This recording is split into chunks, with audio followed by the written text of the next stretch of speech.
So we are live. So Hello. welcome, Louis. Thank Super you, Nidhi. excited to have you here on the show. It's great to be So, here. folks, people are already following me on social and they know a lot about you already. Louis is ex-CMO of Deloitte. At some point in time, Louis has built a community of over 3,000 marketers across the globe, built it, nurtured it, and there couldn't be any better person than Louis to do this. Let me tell you that. And as we speak, Lewis is building world's biggest happiness foundation, biggest happiness community. Over to you, Lewis. I would want you to talk about how you got started on community building. Uh, what was the idea? How did you get started? Well, thank you so much, Nidhi. And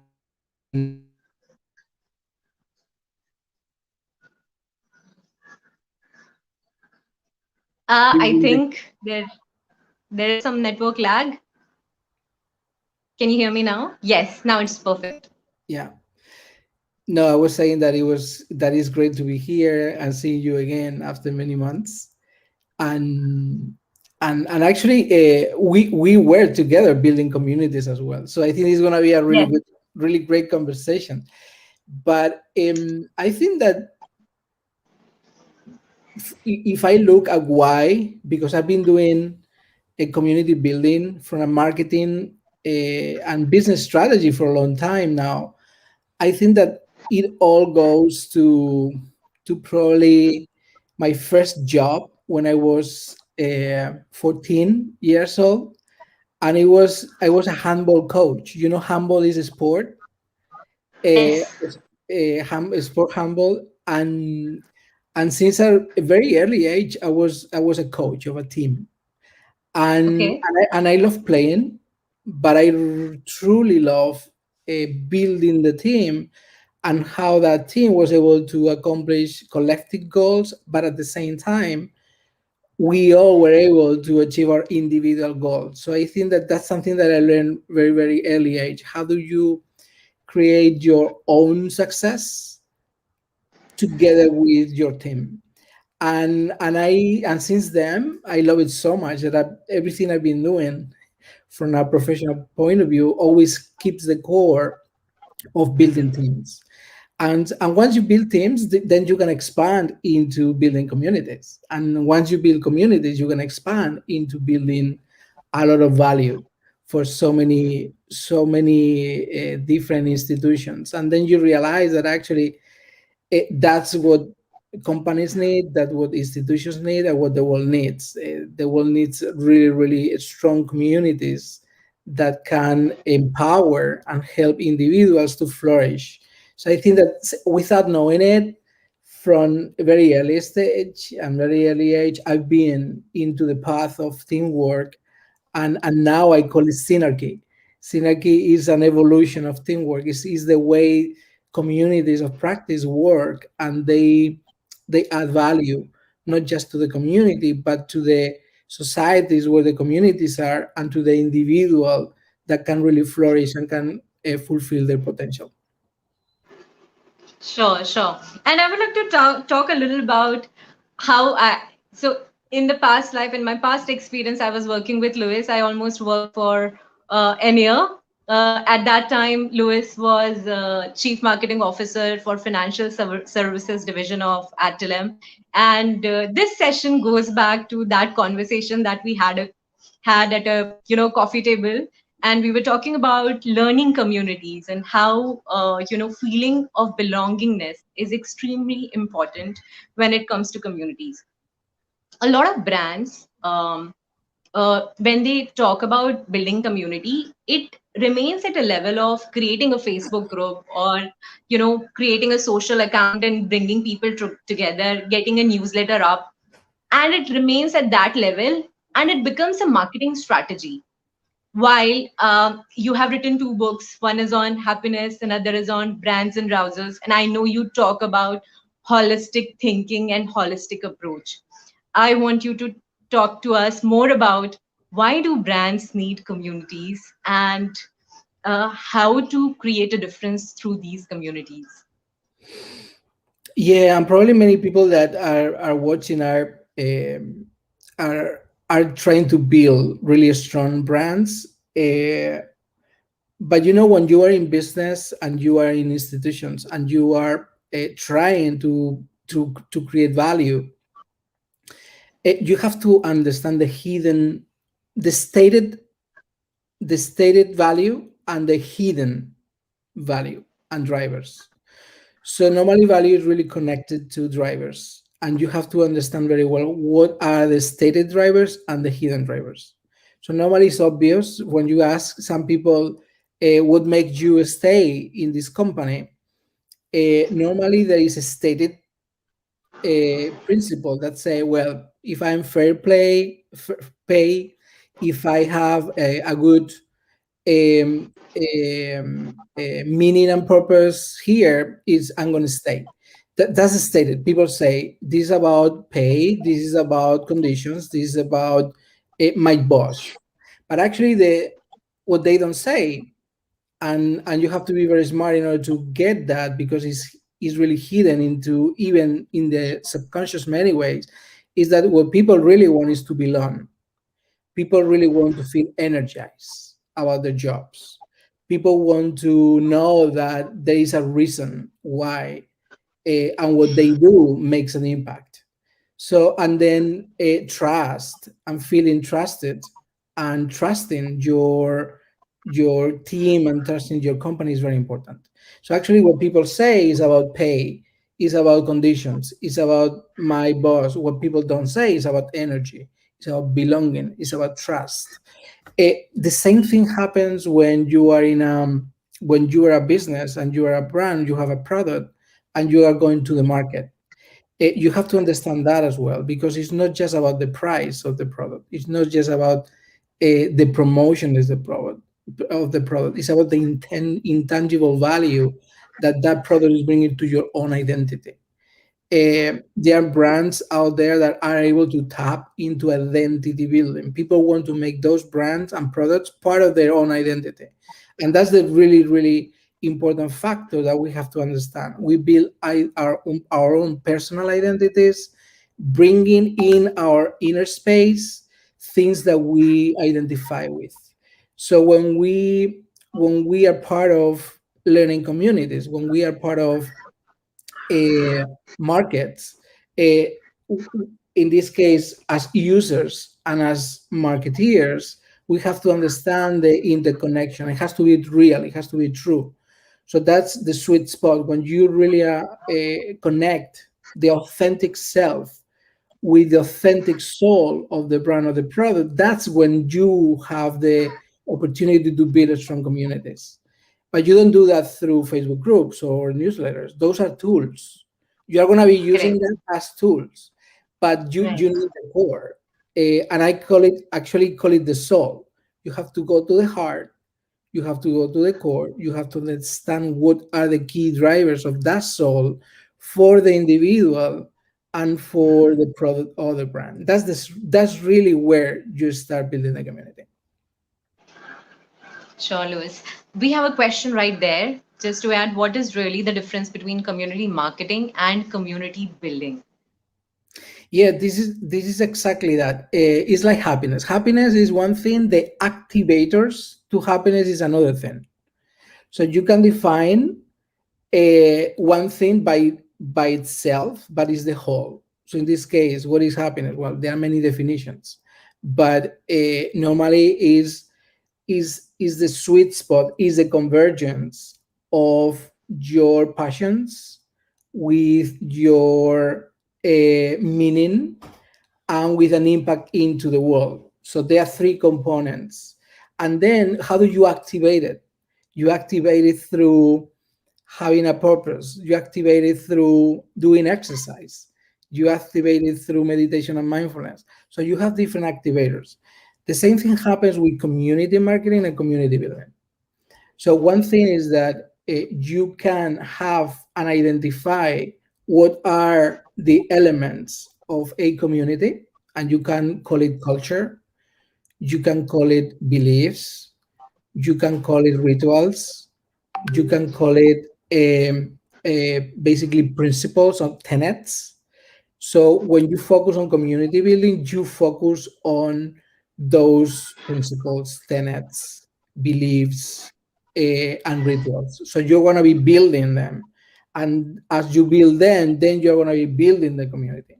When you talk about community marketing, then you're using the tools. What are the tools that I'm going to be using in order to activate that community building? And then through tools, then we can be using um, mm, communications. We can be using the right messaging. We can be using the right channels. So I think in this case, all can be the same thing. You can call marketing and building the same thing, but I think it's very important to understand that there are different elements. One is focused on tenets, principles, rituals, and actually building the essence. The other one is focused on tools. Is focused on channels. Is focused on messaging. Is focusing on what am I gonna be doing in a practical way in order to build that community.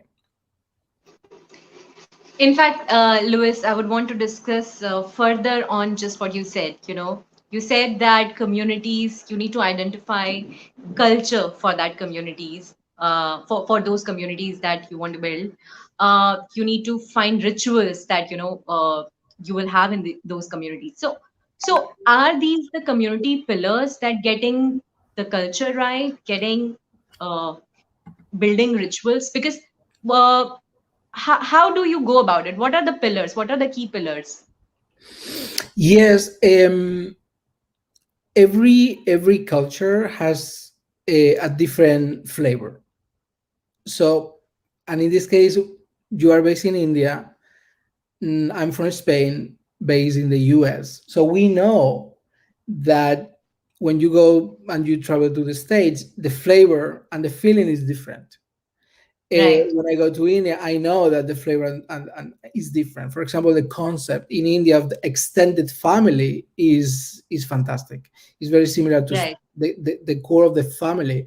How you build from families is very, very important. So I think that right, we all know that depending on where we live, where we were born, what television we watch, what beliefs do we have, um, and how do we get together? We are building. That's what one culture, or that's a different culture. So the US is rooted really in individuality. It's very easy to start thinking from the beginning that your kids are going to be leaving your home before they go to college. So it's very normal just thinking that college kids are going to be gone. In India is not exactly like that. It's like, I mean, in Spain, well, we don't mind having our kids with us till they are older, and actually the family is going to help them to achieve the goals. So those elements, unless you understand very well what they are, then when you are launching new products or you are making a new offering, you can miss completely the point because you don't understand what are the roots and what are the true ingredients of an assets of those communities. So I think that when we talk about pillars, here we really need to understand. And actually, I wouldn't mind sharing one slide where, and actually, this is based on my last book. I don't know, you see, yeah, it's small, but this is very important because actually, this is my second book. The first one and I'm going to show you the framework as well. It's very kind of pragmatic, it's more corporate, but this one is the one I really recommend for people who really want to build strong communities, because community you see is in the middle. Communities is between the collective, which is everybody in the world, and the individual. And this is very important because the community is part of a whole system, and we have to understand the system. And right now with COVID, we really understand that we can have a virus that start in one city and suddenly it spread all over the world because everything becomes super hyper connected thanks to technology and the way we've been evolving with technology. So technology now is hyper connecting everything from social media to transportation to medicine. Now we have transformative technologies and exponential technologies that are changing everything. So we keep that in mind. Something that is super important, and this is my recommendation for everybody, is that we understand the interconnections between individual needs and values with community uh, approaches to maximizing our own impact at the individual level. So community can really accelerate individual change or it can alienate. It depends about how and what are the ingredients of those cultures and how do you go and how do you work on those ingredients. But then there is a second level that is really off the table for most people, which is the subconscious level.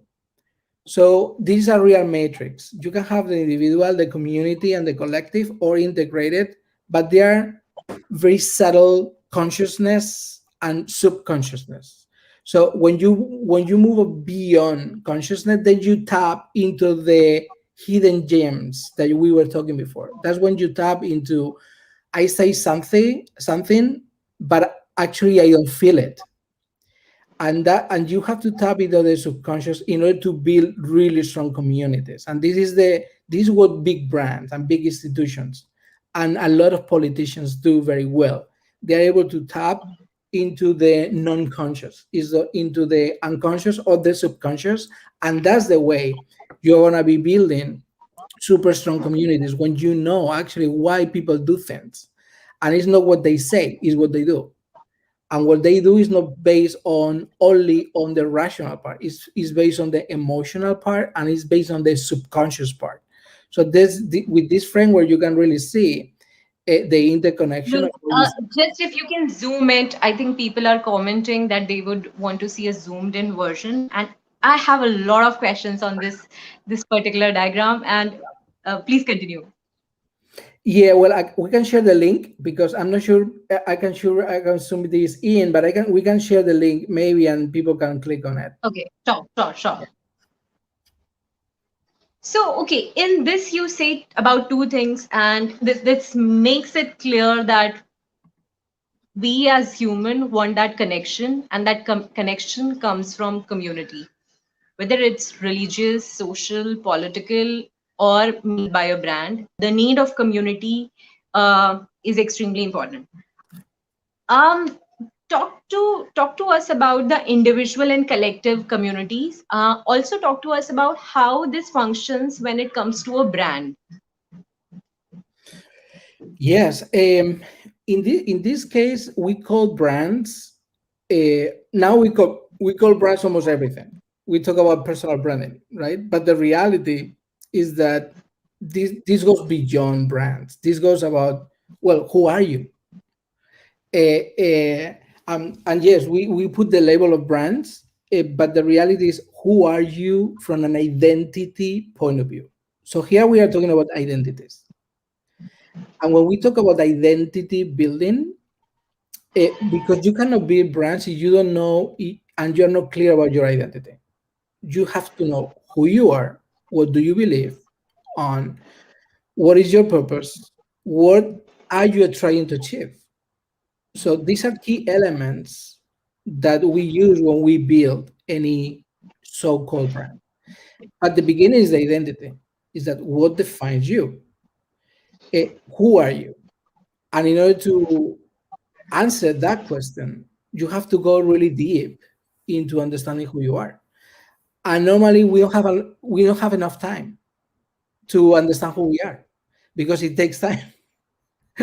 That's why we see Yeah, so and I many. think it keeps evolving. It keeps evolving.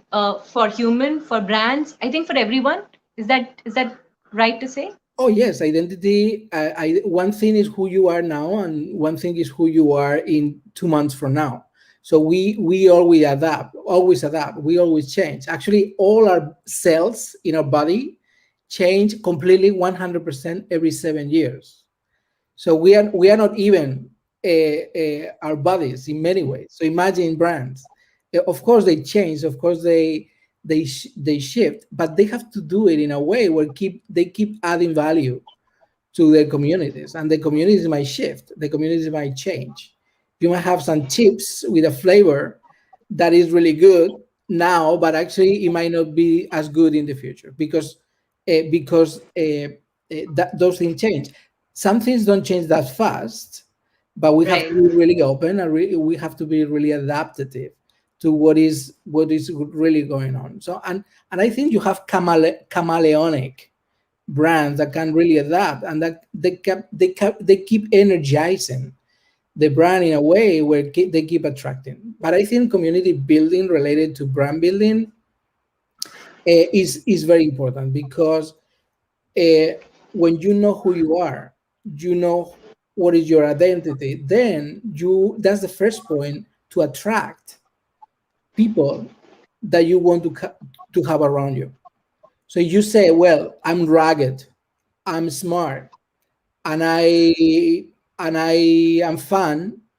Well, you're going to be attracting people to those type of tenants. Characteristic. um, if you understand who those people are, then why people go to fun places? Well, you have to go deeper and say, well, because they want to relax, because they want to build community, because they want to be with their friends. Okay, there you are really understanding why you being fun makes a difference in somebody else. And then what you are going to be doing through marketing is aligning the outputs and the outcomes of you being fun with the impact of being fun to people. And then you're going to be understanding that actually it's not about you being fun, it's actually what they are able to do while you are fun. And what they are able to do maybe is relaxing, maybe it is building their own friendship. Basically, what they are able to think deeper about topics because they are in a secure environment. So there you have three drivers, and that's where you're going to be focusing your brand building. You're going to be focusing the brand building on relaxation, on being able to build friendship. So suddenly it's not about you being fun anymore. It's about friendship. It's about relaxation, and then you focus the messaging and the community building there. So this is the part where the big institutions and personalities that are able to build strong brands, they really master, because it's really about the benefits of who you are Right. and your identity that is going to be driving all your marketing.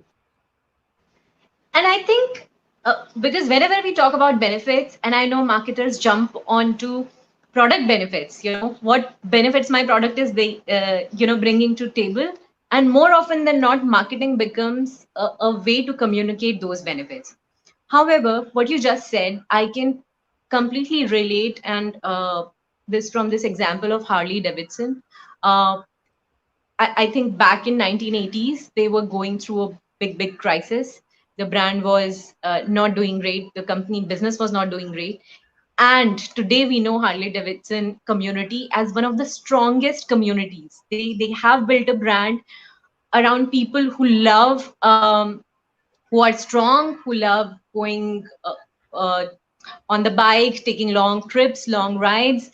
And I think that's a beautiful way to market, where you are not actually all the time talking about the bike or the benefits and features of the bike, but what you just said, that identify what these people are looking for. These people are maybe looking for thrill, and serve to that need. um, can you help us understand some more brands who are doing it right, and what we can learn from them? Yeah, absolutely. Um, there are many right now. Actually, I was just looking at the last ranking in this case in the US, of places where people really want to work. because they feel they belong. And this is something I like a lot, because the key ingredients to build happiness and communities together, and I say happiness because after many years I really got into understanding that the vital energy of things is coming through happiness. um, and when I talk about happiness, it's not about you being happy, it's you being happiness, because that's the way you can expand. So actually, we see that driver number one to build strong brands and strong communities is energy. The second one is belonging, is the feeling of belonging. And I normally link the feeling of belonging to becoming. And this is very important, because when you relate belonging with becoming, there you have a big uh, two ingredients for success. So this is a secret sauce. Is somebody And really? explain what you mean. It's so deep that I would want you to explain what you mean. That I understand the feeling of belonging, but what do you mean when you say belonging to becoming? Yes, and this is, you mentioned Harley Davidson, but we can mention many other brands. For example, Lego, Lego, right? Absolutely, absolutely, That's one of those brands where love it. it's through products they are igniting your imagination, and they are transporting you into the space of becoming. Because when you build with your hands, you are you are actually building something that is bringing you and transporting you into the ability of finalizing things. So actually, they play very well, and they don't do it on purpose, because this is built on human needs in many ways. But they tap into that real need of meaning, of building and achieving things, on accountability, and basically in this case, that the driver that moves you is one hidden driver of becoming something. And becoming in this case, what it means is that you are able to move from point A to point B with an improvement. So, and we Sure. see it in the professional environment. Everybody wants to go to do an MBA because they are gonna get the title, the certificate. So it's, yes, you want to learn, but then you want to become an MBA, and then you, because you are gonna be using that in your professional development. So this is what strong brands understand very well. You have to create the environment for people to belong, to build trust, to find and nurture their meaning to become. And then you have to define what become is. And for people it's different, but you have to tap into that. So as soon if you really want to build a strong communities, you have to start by, what is my identity? How do I feel I belong to that identity? And not everybody fits with the same cultures. And we know there is a lot of research that different cultures are able to help individuals flourish. The same culture stagnates some individuals. So this is about really the connection and the adaptation of individuals and culture. There is a perfect fit at some point for different situations. So in this case, if we are mindful about identity building, and in this case defining our territory, and then we are mindful about how do I build belonging, the sense of belongingness and trust, and because this is going to create a benefit, and the benefit is around the element of becoming, how do I define those three? There we start having the pillars for community building. There we are having the the strategy behind, and then you have to define your identity. So I built brands, for example, that they were based on resiliency, pragmatism, and innovation. So you say, okay, how do I build and help nurture resilience? How do I build and help nurture pragmatism? How do I build and help nurture innovation?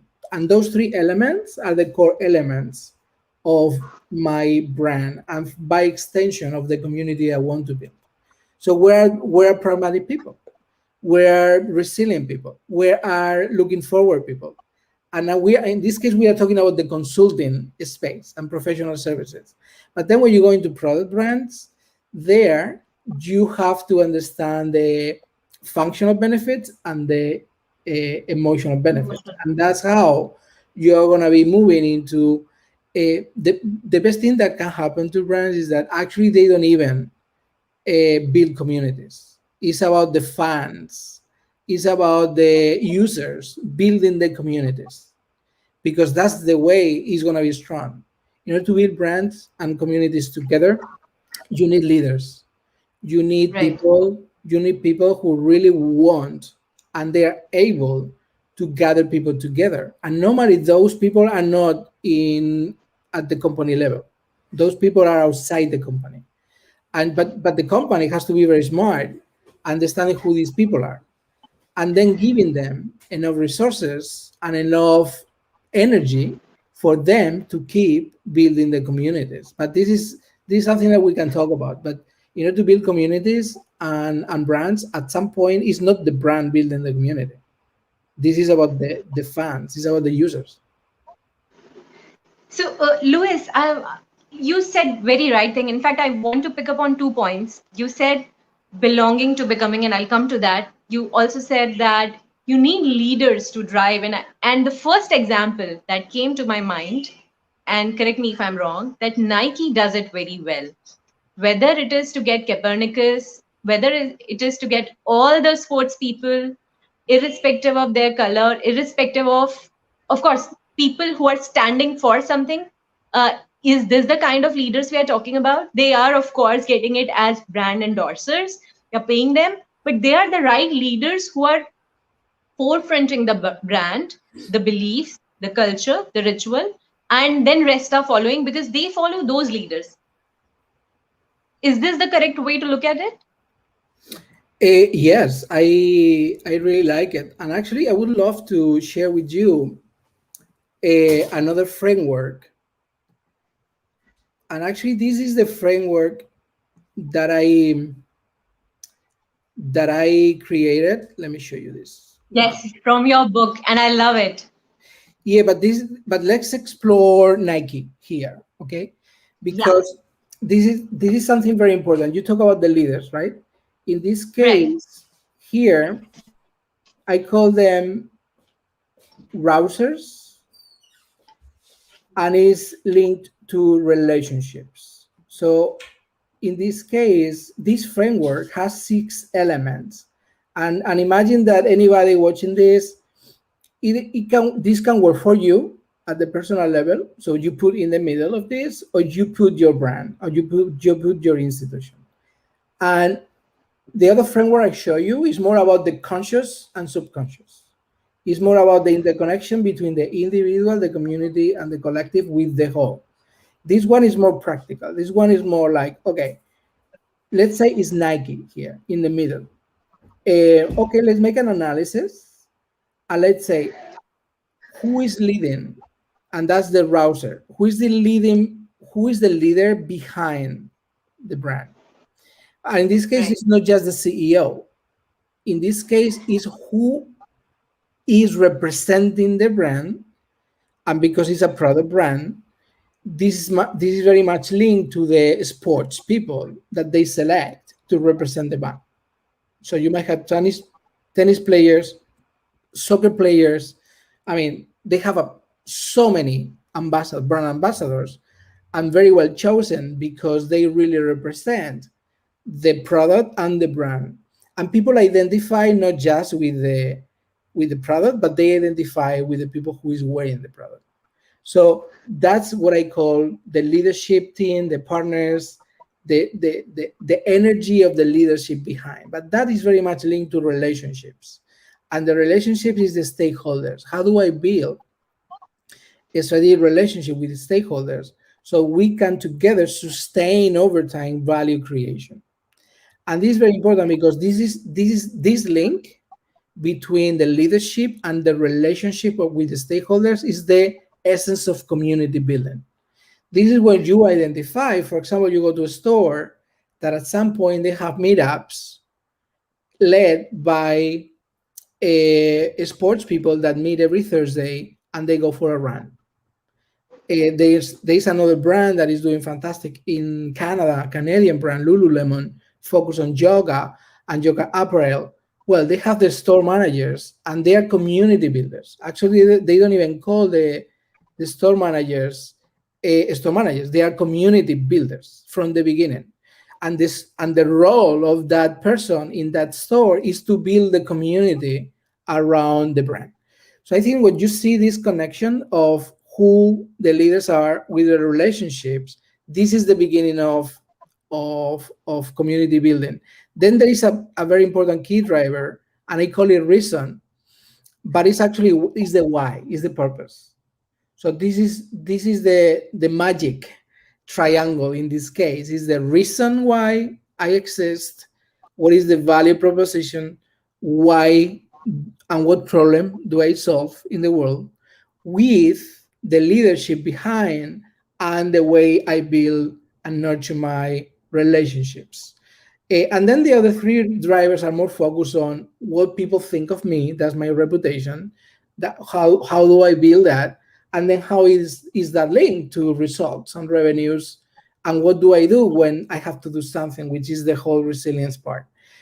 But I feel that in this case, today topic is community building. We have to link our why, this is our identity, with our leadership and the way we position our values and our principles, and the way then we build the strategic relationship with our audience. Perfect. Louis, another question on that thought. When it comes to big brand, leveraging leaders becomes far more easier because you can create a film, and people like that happens in case of Nike, in case of Apple, perhaps in case of Red Bull, where the brands have strong communities. But when you're a small company, small brand, you're just starting up, you haven't got any investment. How do you start with community building and getting these leaders or making someone a leader? How do you go about it? Because we often talk about big brands, and then the same formula becomes difficult when you're talking about a startup. And considering my background of past experience of being in a startup and thinking like a startup, I would want you to address that question for me. Yes. But actually, the funny thing, Nidhi, is that the smaller you are, the easier it is to build communities. So, Okay. so yes, we think about these big brands, Nike, Apple, Red Bull. You mentioned. I mean, I worked for many years for one of the top professional services firm. Uh, and building that brand was super fun because it wasn't easy, because we were putting a green dot around the world, but a green dot is a green dot, just a green dot, unless it means something. Uh, I unless, love that work. but it's I love that work. Yeah. but it's difficult because it has to mean something for somebody, and it doesn't Right. mean, and it might not mean the same thing in Japan that it means in Argentina. So this is the difficulty of big global international brands, because what means something in one place, it doesn't mean the same somewhere else. So for small companies is much easier. First of all, is because of two reasons, but one of them is very very important. Um, First, if you have the right why, the reason to exist, if you really are making a difference through solving issues, because this is something that people forget, is that my brand is going to stay around if it's fixing something, if it's adding value, if in one way, a very tangible way. If the brand doesn't add and doesn't solve something at some point, in the long term, it's not going to work and it's going to disappear. But that's not the same. The only reason why they are going to disappear. They are going to disappear basically because they stop being loved by their users. So you have to keep that energy to be loved. So you know your why, and you are always updating that why related to needs. You are able to bring energy. Then the third element, which is critical, is that we know that people change in groups. We know that people really truly advance in the personal development in groups. And those groups are normally between 8 and 12 people. So when we build brands, we have to have that number in mind. Is you can be a small brand, but that's great because then what you have is to start with 8 people. So you have to start with the core. You need a modest group. It's no more than 3, 4, 5 people. You have to extend into 8, 9, and then from there you start building and nurture that group. With that group, then you can extend into other groups. But community building is around small groups. We always think that this is about a lot of people. Yes, you get to a lot of people when you start with small groups. Otherwise, you are going to get to a lot of viewers, you're going to get to a lot of eyeballs, but those eyeballs are not going to be converting into customers, into users, into brand ambassadors. So one thing is different to watch TV for a minute. The other thing is going into a store every Saturday morning and doing exercise and then Right. going back home and building your identity with that product. I mean, it's completely different. That's why the smaller you are, the easier. And this is why when you build your brand building strategy around community building, it's always going to benefit you and it's always going to benefit your brand because now we know more than ever that clients and users are not loyal. We are not loyal at all. It takes only one mistake to switch the brand. One mistake. So you have to build goodwill all the time. You have to build trust and reputation all the time. But when you make a mistake right now, because there's so many opportunities and so much Right. offering, one mistake is gone. So this is tough for many brands. So the more goodwill you have, the more opportunity you have for people not to turn off with one mistake. And that's why community building is basic, is super important because with community building you create a secure base and the psychological net for people to build their own belongingness and identity with you. But in this case, my recommendation for a small business, which is most of the business around the world, is the good news. The good news is that it's easier. The smaller you are, the easier it is. In fact, after you said, and now that I reflect on it, I started painting a couple of years ago, and I started getting really active on Instagram, and I got to connect with this artist communities, and most of them are individual brands, personal brands. And what you just said makes so much sense. These people, some of these people I personally know, they started from 0 followers, and today they have 50,000, 1 lakh. So they now have millions of followers. They have multi-million business going on. And because community started from really small, he, in fact, from scratch, they built the community in a very organic, very personal way. And I think in this case, the leaders, the first in the group became the leaders of those communities who started sharing in their Instagram stories about that person who is making some ruckus, who is the change maker. So the first initial group became, and I was also part of some such, uh, activities where I shared because I felt closely related to those people, those brands. And then perhaps I also became leader, or I started forefronting from them. And now when you say that, all of this makes so much sense to me. It was so organic. It was happening in front of my eyes. I couldn't really articulate it in the way now I am able to do, because thanks to you.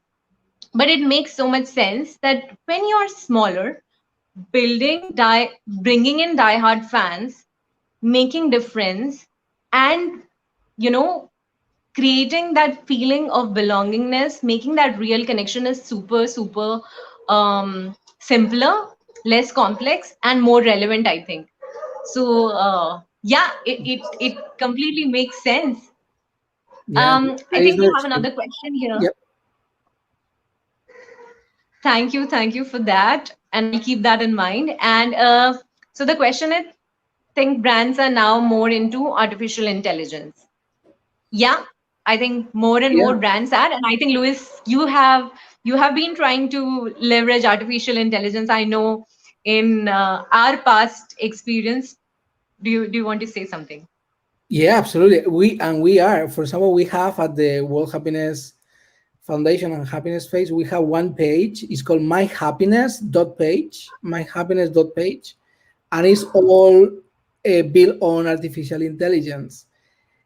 So basically, what it gives you is the opportunity to create your own profile, your own page based on news that have been selected by your interest. So you are interested on yoga and nutrition and well-being, the AI and the algorithms are going to be tracking all the news around the world, more than 22 million sources, and they are going to be bringing you the still top articles that might be interested you, and then you can share them with your audience. So this is interesting because actually we build this in order to create good buzz, in order for people to share good news and positive news that they are interested on.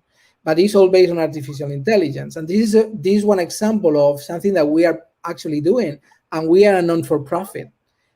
So uh, right now, and we know from Alexa to Siri, all that is artificial intelligence. All that is based on linking different.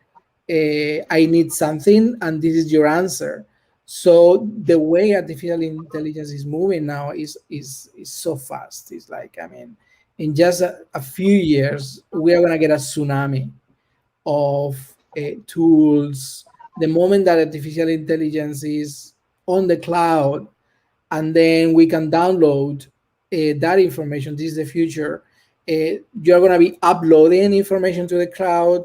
AI is going to be working, and then you're going to be downloading the collective wisdom. So this is already happening. Mega servers are getting ready to upload information to make sense and then download solutions, and that's going to be happening at global scale. So it's going to be super interesting because then you get into a lot of ethical issues and a lot of humanity related issues. How are we going to deal with this? But we are absolutely ready. It's so much work behind, and now you have practical examples in everyday life. But this is gonna be, I feel that this is gonna be another opportunity for companies, for institutions, and for brands to add even more value, but they have to do it in a really smart way. If this is gonna be just about notifications that you get in order to get even more addicted to social media, that's not gonna be good.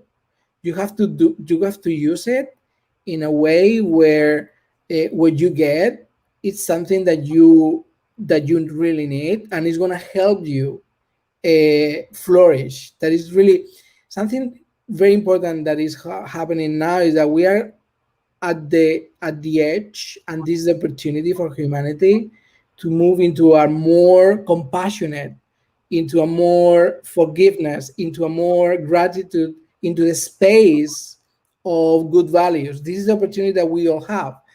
But at the same time, we are seeing that we keep moving into a really selfish way. We keep moving into a really individualistic way. We keep moving into a system based on fear. So the opportunities to move from fear into gratitude. That's the opportunity.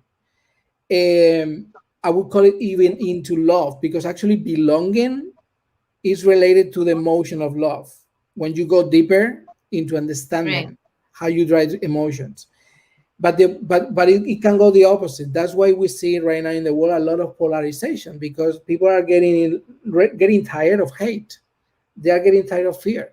They are getting tired of oppression, and people are really willing to go into a space of peace, into a space of gratitude. But it's not everybody. So AI is is going to be a big driver into stopping polarization, or actually augmenting, making the gap bigger. So this is what we need to think. I mean, we really need to think and consider, why am I going to use AI? If I use AI in order to polarize, then it's going to be an issue. If I use AI in order to bring together, and bring solutions that are helping us as individuals to move into a more state of fundamental peace, then it's going to be great. Superb.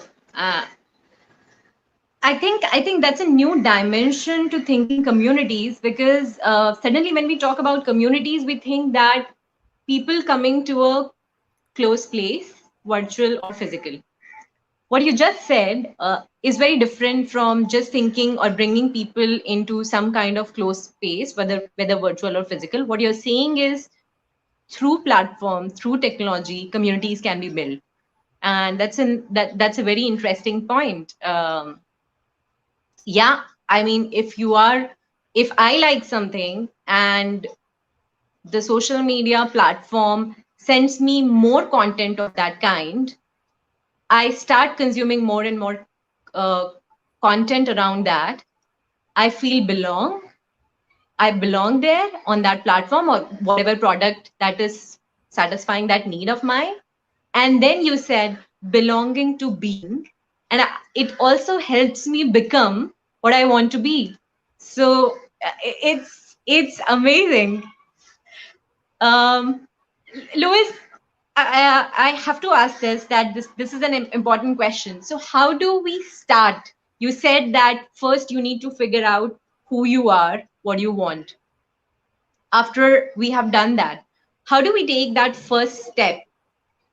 Once I know that uh, uh, I want to go behind these kind of people, or this is who I am, and these are the kind of people I wish to connect with.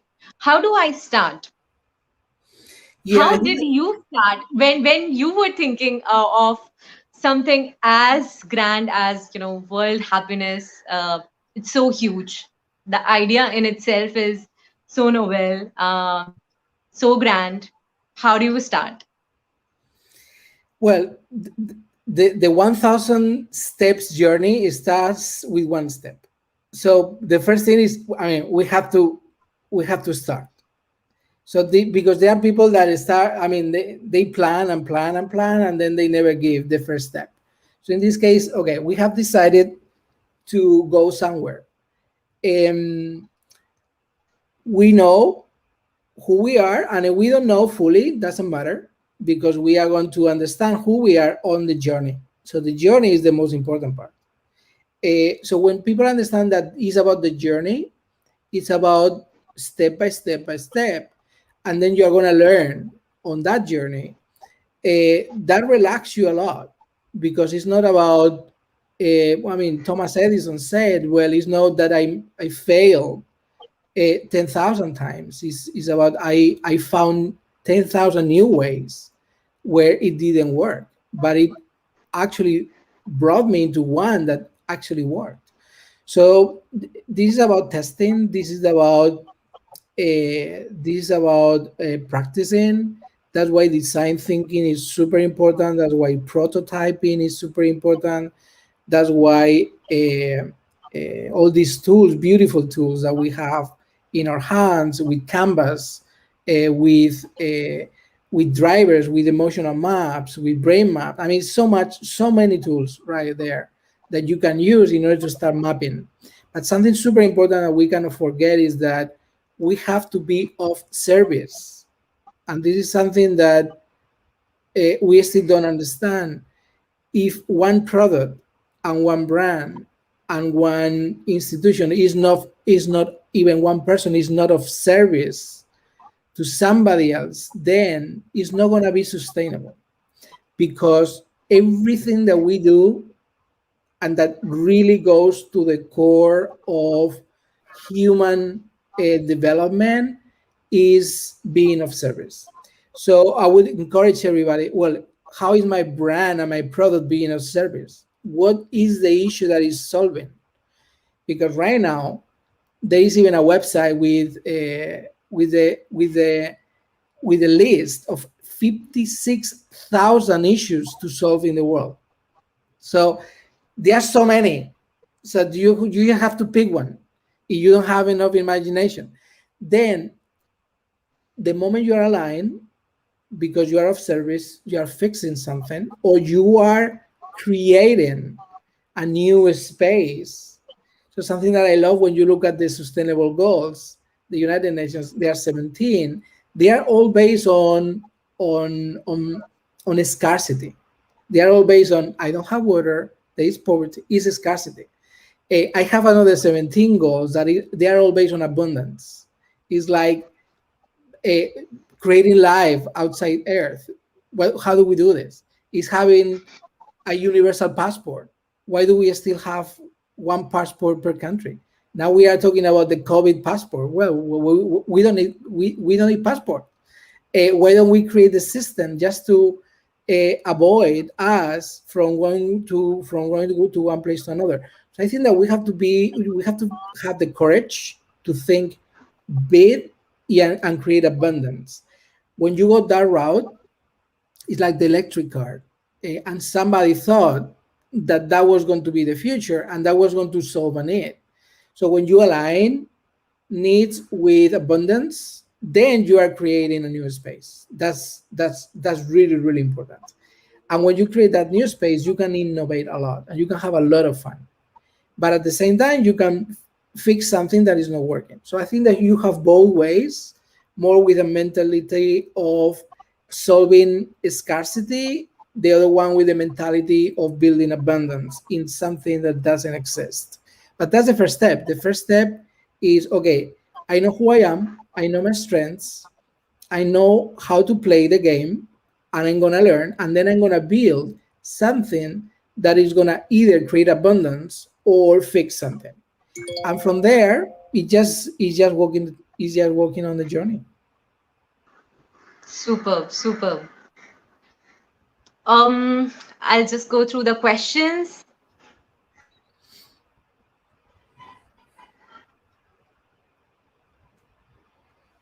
Okay, we have another question on how you keep communities engaged, how to create rituals in community, and how do you get people to participate?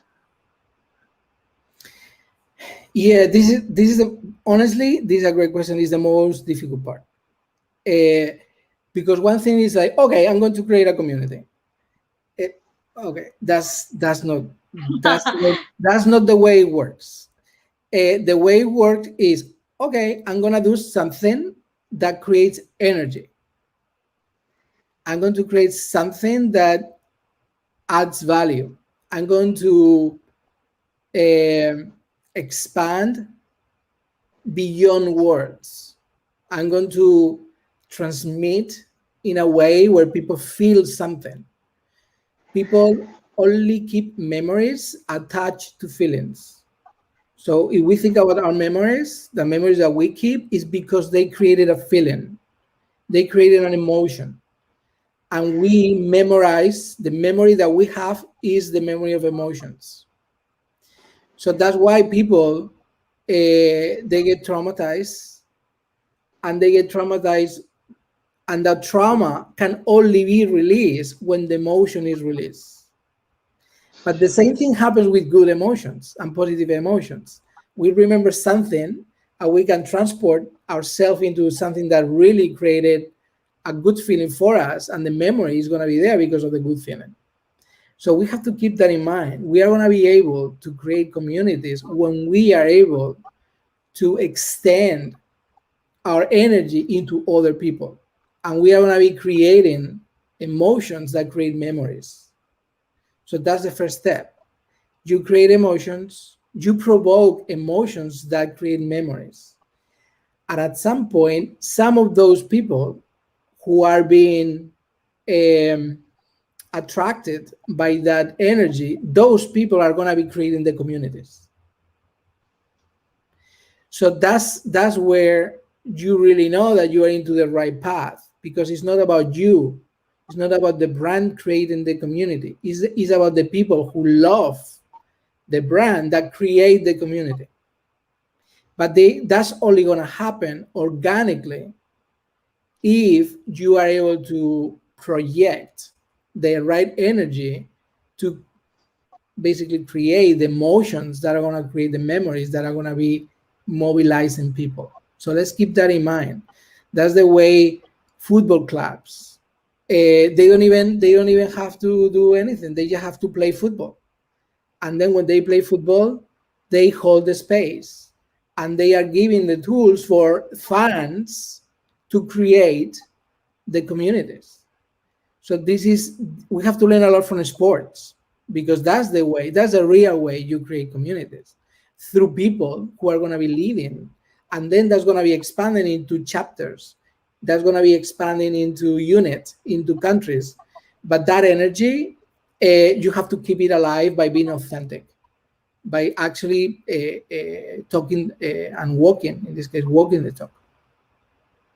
So, Luis, what I hear you say is, and this is my opinion, if we have to be, um, we have to really connect with someone, we need to be vulnerable at the same time.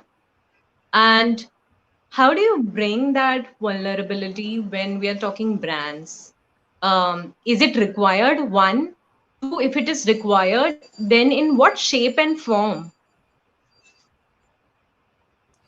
Yes, I feel, yeah, vulnerability is critical uh, for everything.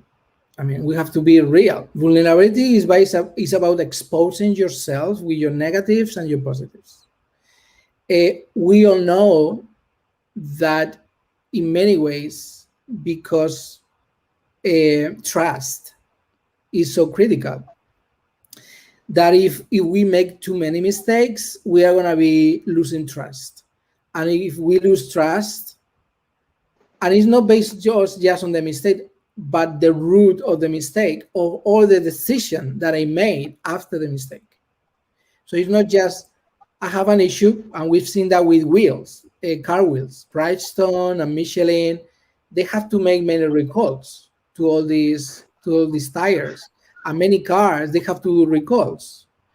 When you do a recall, if you don't do it right, you lose clients. But if you do it right, you actually create loyalty, because that's an opportunity for you to interact with your customer. So the mistake is that the product didn't work. The way you act then really makes or breaks the trust and the loyalty with that customer. But when we keep that in mind, then the question is how vulnerable you are. Well, in this case, you are vulnerable because you made a mistake. It's like the product doesn't work. So you are already exposed. The way you react and the way you do it, and in this case, the tools that you are going to be using, the transparency, how you are dealing with it, and then how you regenerate trust, that's the opportunity. So I would say Right, that yes, even if we don't want, we are gonna be vulnerable at some point. So if we know that at some point we are gonna be vulnerable, let's get ready for that, and let's get right. ready to act in a authentic way and to regenerate and rebuild trust through the actions that we know work. So that would be kind of the path. Yes, we have to be, and we are going to be vulnerable regardless. So let's get ready for that. Yeah, so what I hear you say is, like you said, if you're a brand, there would be a point where you would make some kind of mistake, knowing unknowingly, and you need to be real, to be authentic. And what it sounds like, that a brand is also like a human story. There are ups and downs, and that's what makes it real. And I think that's what connects us. um yeah, with that, we have another question, very interesting and important question. I know Mrinal, she works for Cora, building communities, so she's coming from a real inside point of view. How to retain communities that has been loyal over the years but are getting distracted with similar alternative community models. Yeah, I love the word distracted, because um, okay, you get distracted because of two reasons. One, because your heart is not there. Uh, Two, because something else is happening. But this is like love. I mean, you don't get distracted if you are in love, and you really want to be with that person or with that brand. Yes, you can say something, but you are not gonna pay all the attention that you might be paying if you are completely in love with something. So I think this is I love the word. Uh, Yeah, in fact, distract also underlines that it is a temporary phase, because you cannot be permanently distracted.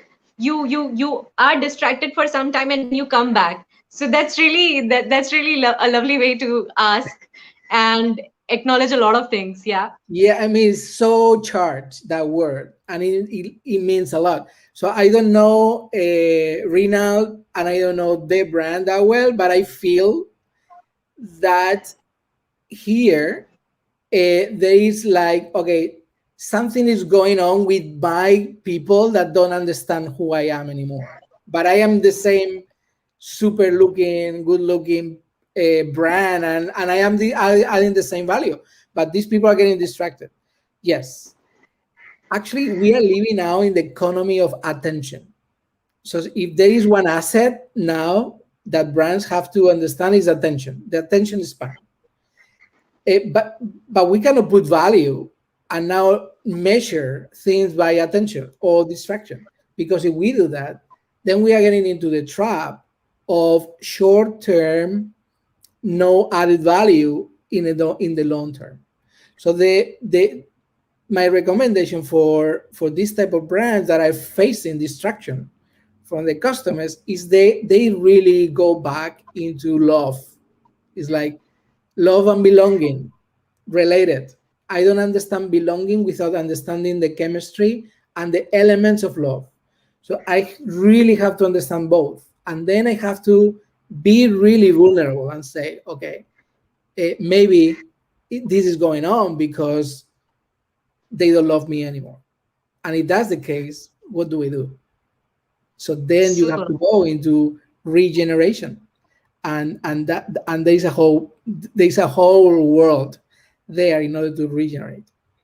there is another session, that means. Yes. Yes, regeneration. How do we regenerate and re-energize brands?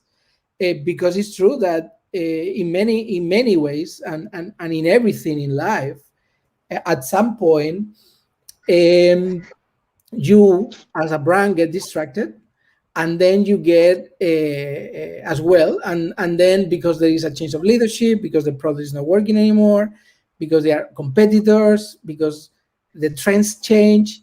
So there is a lot of work to do with re-energizing brands, but there are many examples out there where you do rebranding, when you launch new products, when you buy another company, where you refresh your brand.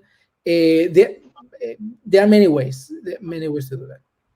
or you go back and check what changed. Like when something goes wrong in the computer, we see the last correct version of it to just see everything was working fine, something changed and suddenly everything is not fine. People, so perhaps that's another point to think about. um in fact, Louis, what you said is very interesting, that it is attention economy, and we get distracted, like Mrinal said, we get distracted by fancy looking glittering things, and when while we are distracted we sometimes drift away. So and so it's extremely important that brands keep an eye on this temporary distraction to drifting away. um, and definitely I understand that this is going to be a whole lot deeper, bigger discussion, because like you said, there are millions and millions of options. We are out of industrial economy, and the world is fast moving, fast changing, a lot of options, and I'm sure there is a lot more that you would talk about it. There's another question. Narayan is asking, what are the core pillars of a community sustainability? Yes, and this is very much related to the question before. You can sustain things that make sense. So uh, we are getting now into a world where is we are getting into the stage of demonetization. So things are going to be cheaper and cheaper.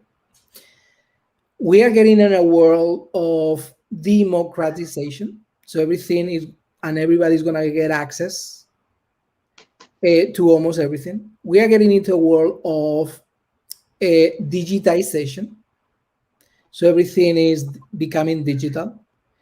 And we are getting into a world uh, where everything becomes decentralized in many ways. So those are four forces that we have to understand.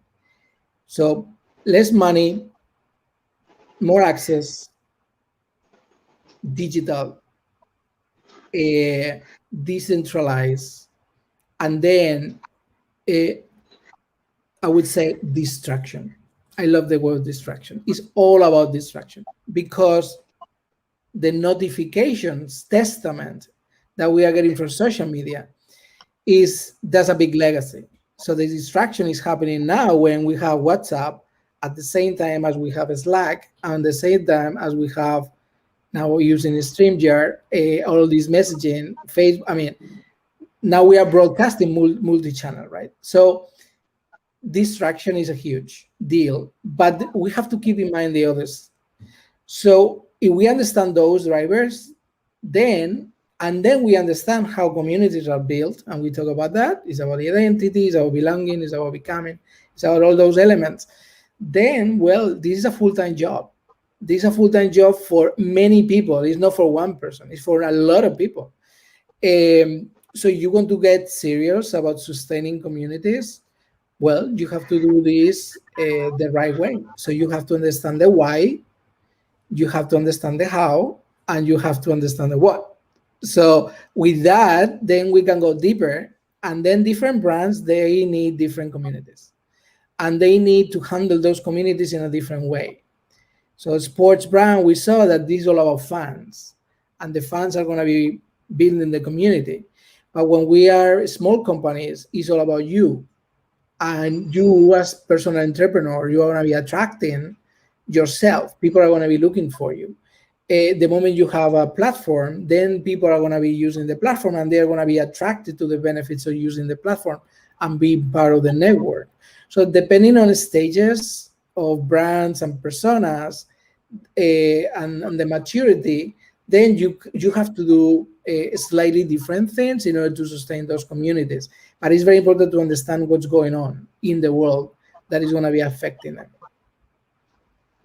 Superb, superb, Louis.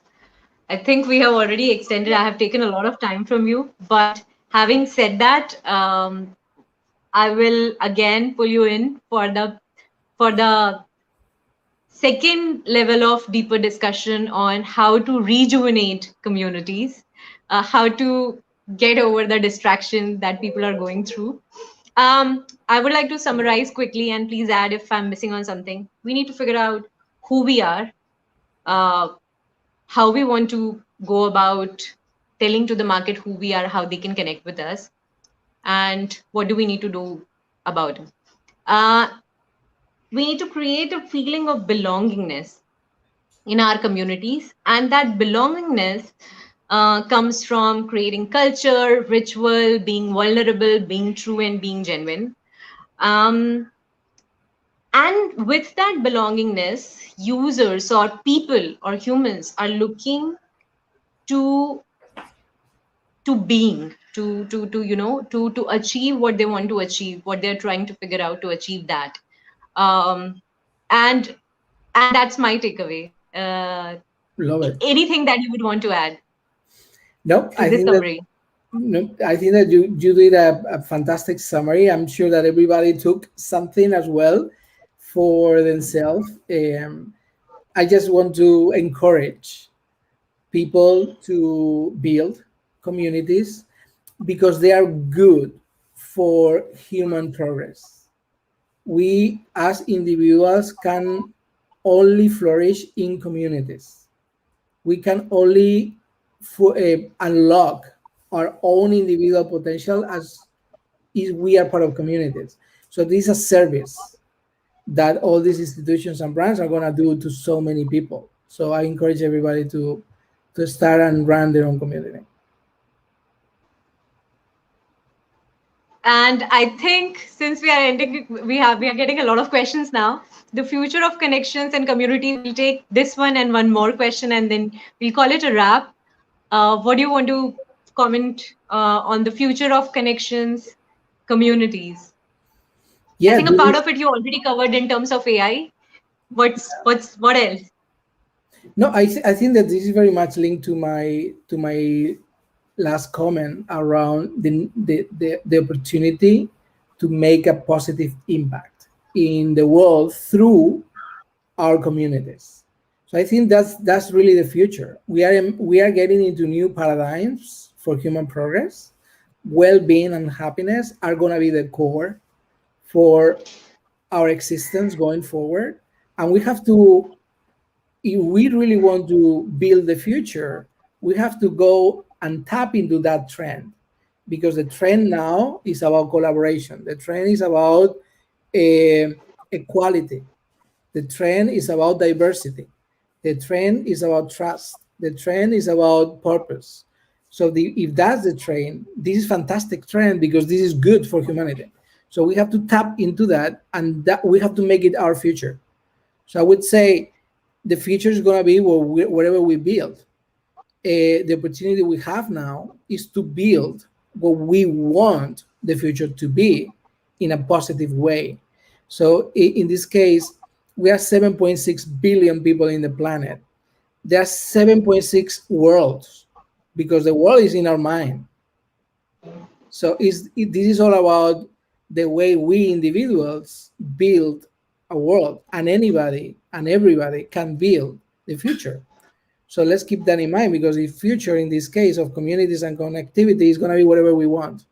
So whatever you want is what is going to be the future. So tap into the good, tap into the human need of belongingness, and that's going to be fantastic because that's related to love. Belongingness and happiness. Yeah, that's a good combination. Yeah, yeah. So we call it a wrap. Thank you, Louis. This is not the final, final closure of this particular topic. We'll get you back for another session on talking about how to rejuvenate brands. I already love the theme of it. Thank you for telling us all that you spoke to us. I think very few people in our industry talk about real connection, even though if we are saying real connection, it many a times is not real connection. Very few people are like you who talk about this, and I am super blessed that I got to connect with you and you are here today with us. Well, the same here, Nidhi. You are fantastic. This conversation was so great, and I'm here whenever you know, whenever you want. And you are fantastic in building that as well. So you are an example of how to do it. And congratulations. Thank you so much, Nidhi. Thank you.